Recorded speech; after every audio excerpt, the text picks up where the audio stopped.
Good morning all of you. Welcome to my channel study locker.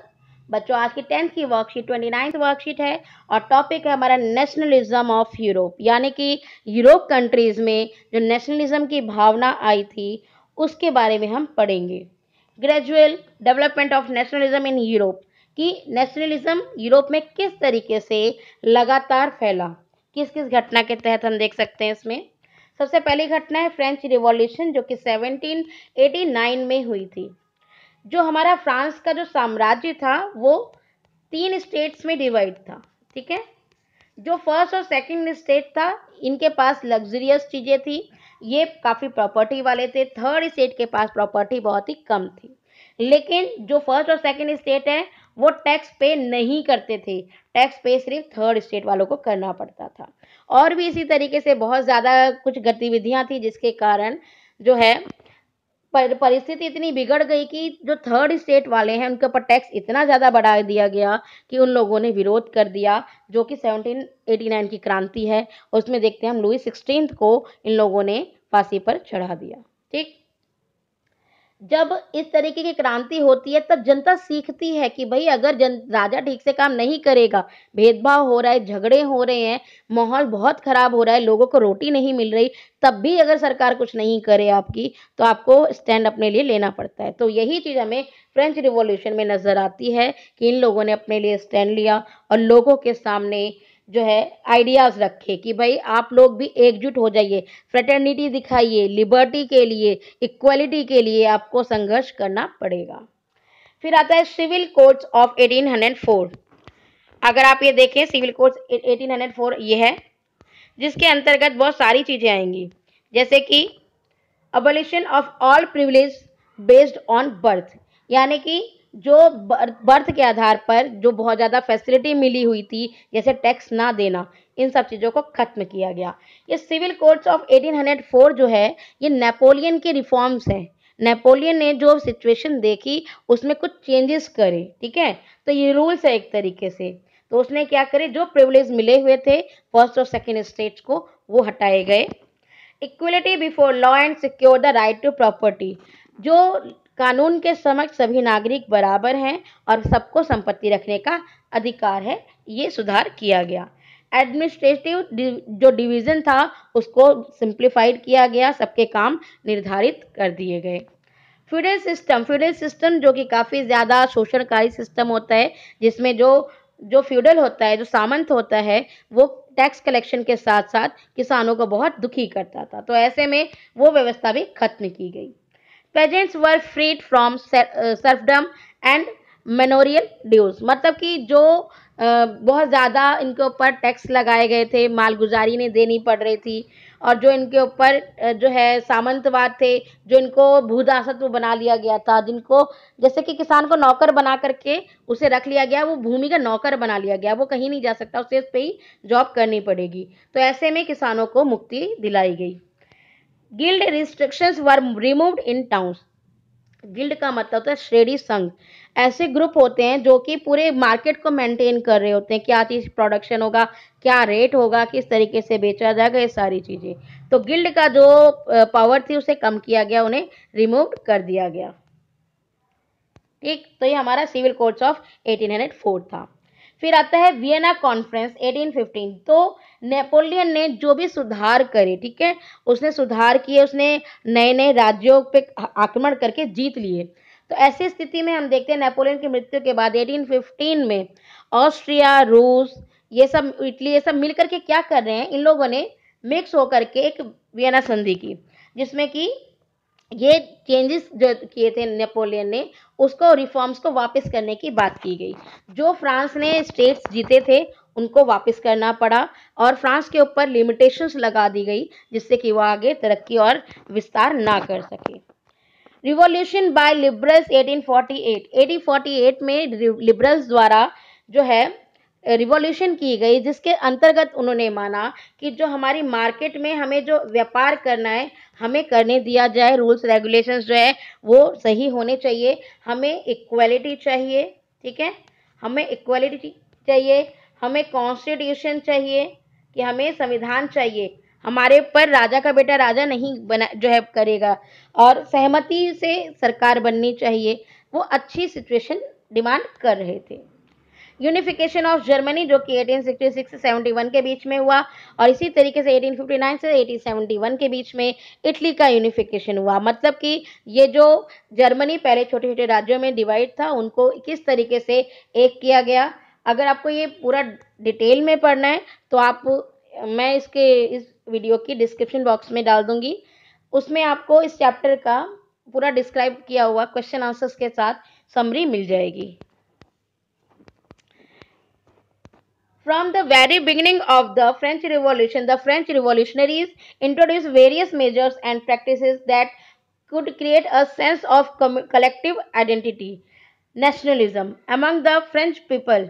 मतलब कि जो French revolution है ना, इन लोगों ने जब सबको एक साथ लेके चलने की बात की, क्योंकि भाई सभी प्रताड़ित थे। जो थर्ड स्टेट वो संख्या में बहुत ज़्यादा बड़ा था। जब उन्होंने सबको इकट्ठा करना था तो एक झंडा बनाया, एक इनका राष्ट्रगान बना, एक इनका जो है असेंबली बनाई गई, सब मिलजुल करके आगे बढ़ने लगे।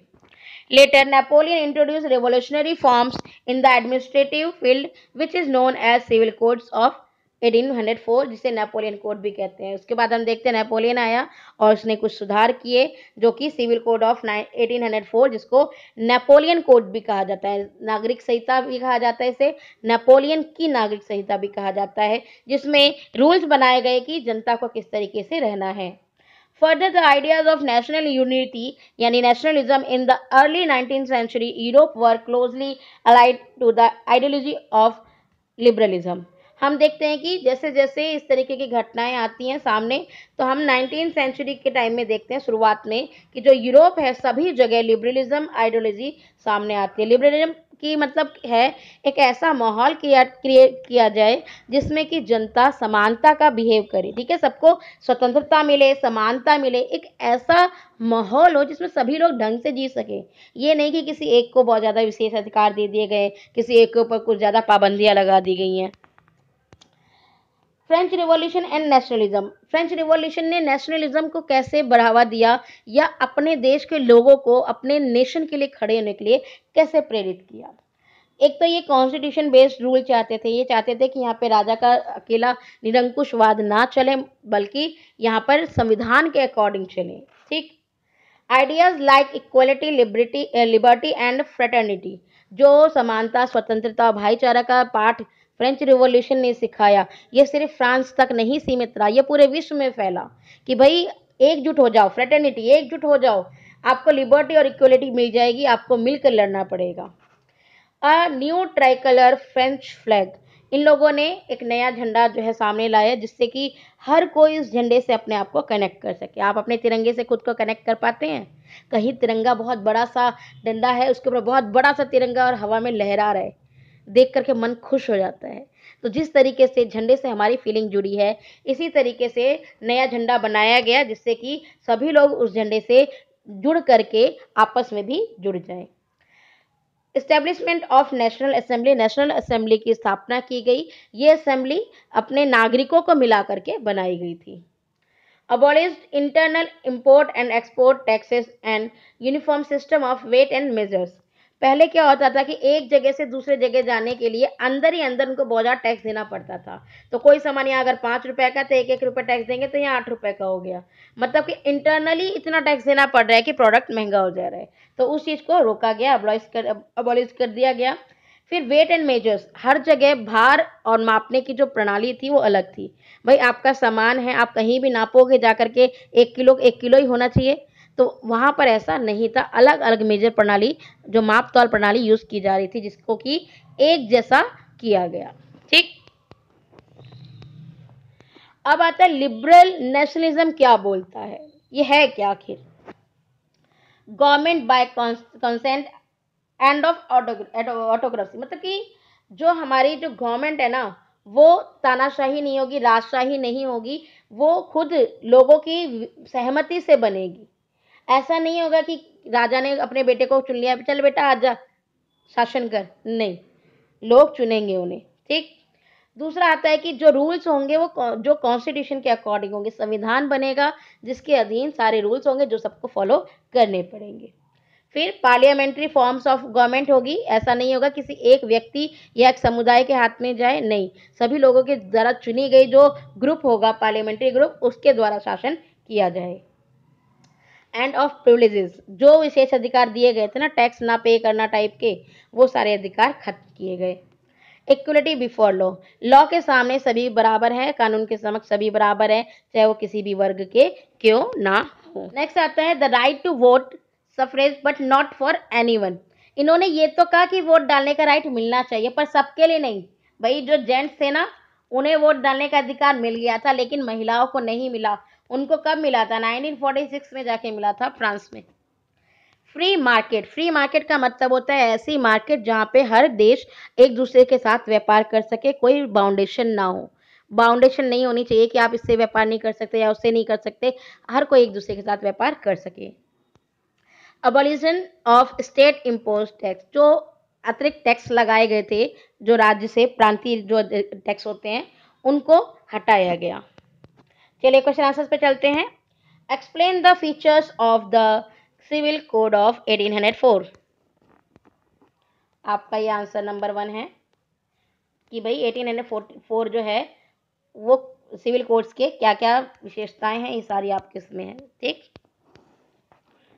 Question number 2, how did the French revolution strengthen the idea of nationalism. तो आपका आंसर नंबर 2 ये रहा कि किस तरीके से फ्रेंच रिवॉल्यूशन ने नेशनलिज्म को बढ़ावा दिया, उसने किस किस चीज़ों को यूज़ करा।